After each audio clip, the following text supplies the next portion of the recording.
Well, the University of Ottawa History Department is quite a good place to learn about Canada. We are, after all, in the nation's capital with all of the sort of amenities at the disposal of undergraduate and graduate students. I teach sort of post-Confederation Canadian history, and I teach the history of Quebec. I teach the history of history. That is, I talk a lot about and teach about Canadian historians, both French language and English language historians. So I really cover a wide range of political, social, economic themes in Canadian history since Confederation. And I do the same for the history of Quebec, really since the 19th century. So students can come here and they can, in a sense, learn all about their past, the Canadian past. They can learn about Western Canada, they can learn about the Atlantic provinces, they can learn about Ontario, they can learn about Quebec, various aspects of various themes in terms of Canadian history. So really, it's a very attractive place for undergraduate students in the history department. They love it, they have a good time, they learn a lot, they're challenged. I challenge my students. Sometimes my workload is considered to be a bit heavy, but at the end of the day, they all come back and they say they learned a lot. And it really set them up well for taking jobs virtually in any area, whether it be the public sector or parapublic sector, or even the private sector. I have a lot of undergraduate students who have gone on, in fact, and have found jobs in the private sector. So their research skills, their reading skills, their analytical skills are all developed, and they feel very, very comfortable once they graduate with a degree in history from the University of Ottawa. Well, at the graduate level, again, the University of Ottawa is in the national capital. We have the National Archives. We have archives for all of the non-governmental organizations. We have, in fact, some archives for the private sector. So really, this is a tremendous magnet in a sense for students wishing to pursue a wide range of topics in Canadian history. Because, of course, we have the national museums, the Museum of Civilization, the Canadian War Museum, the Canadian Aviation Museum, the National History Museum. And so it has all of those institutions that have archival holdings. And then, of course, we do have the National Archives of Canada and Library. So really, the resources are here at their disposal. And that is, in fact, has been a tremendous sort of addition to our department. Students elsewhere have to travel long distances to come to these institutions. If they settle in here, they can simply, walk over to those institutions and find all of the material that they need. So we've been able to attract, over the last 25 years since I've been at the University of Ottawa, students from every part of Canada, and in fact foreign students to do graduate work in Canadian history at the University of Ottawa. Myself, I focus on, again, the history of Canada since really 1945.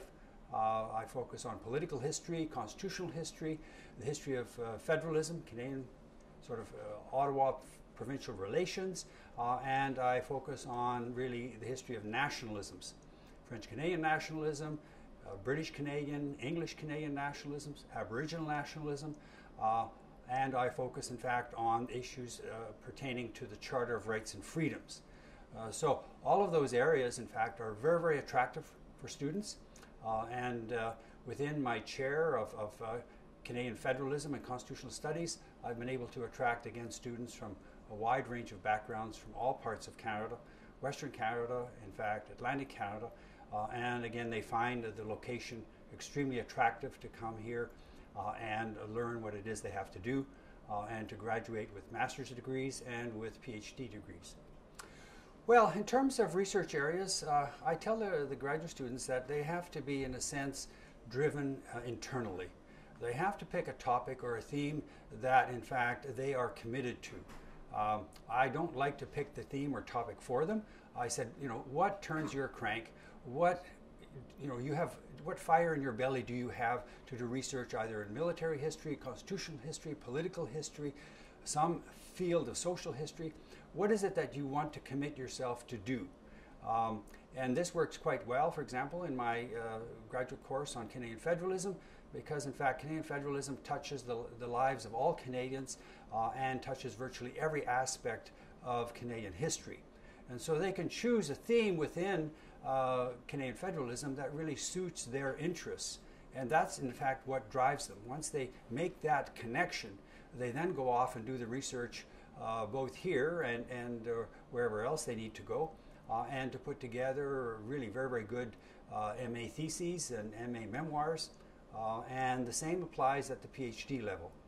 Once they choose the topic that in fact they're going to be sort of committed to over a considerable period of time, 2 or 3 years, and if they're driven by that, that will see them through.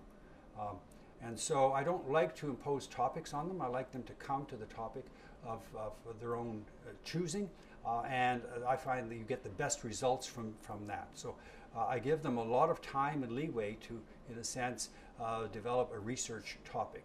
That's what graduate studies is all about, is learn to become a really excellent researcher and an excellent writer. So they have to spend a lot of time researching, organizing their material, but then they also have to learn to write legibly, in a sense, tell a good story with a beginning, a middle, and an end, with a strong argument running through the entire thesis.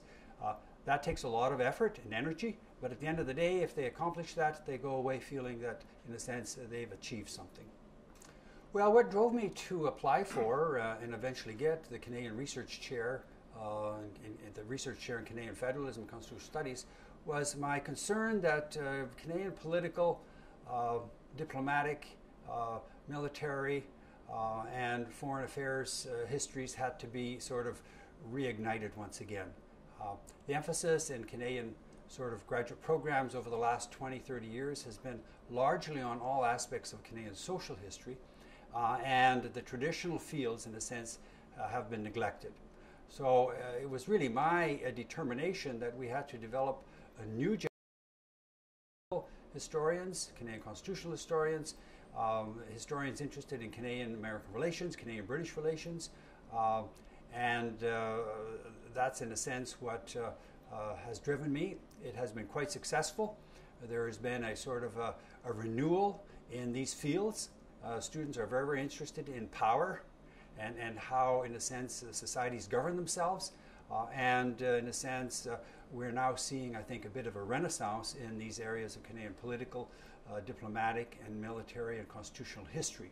And so coming towards the end of my career, I feel, in a sense, quite satisfied now that there will be an upcoming new generation of historians, Canadian historians, that in a sense will cover the entire field of Canadian history, with the traditional areas covered as well as the new areas in social history. And so there's a greater balance now that will be reestablished in history departments across the country. Well, I'm writing really about various aspects dealing with Canadian federalism. This, in fact, I think is long overdue. We need to understand the evolution of Canadian federalism, especially since the Second World War. Without that understanding, in a sense, it's hard to, in a sense, know where, in a sense, Canadian federalism will be going in the future. There's been very, very little, I think, thorough history done on the development of governance in Canada after the Second World War. There was a massive transformation of the way the country was governed after the Second World War, and we don't fully understand how that happened, why it happened, and what the results have been. And so that's one of the areas that I have focused on. The other area, in fact, is on the origins of the Canadian Charter of Rights and Freedoms. How did we get the Charter? How did we get the kind of charter we got in 1982?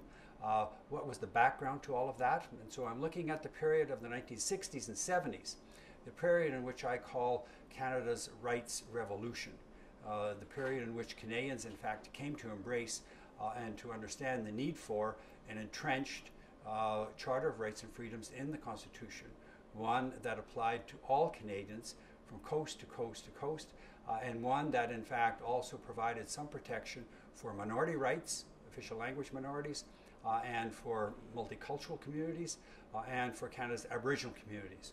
So I deal with research in all of those areas, and I've attracted students, in fact, to work in all of those areas. And they've produced some really very, very good research results.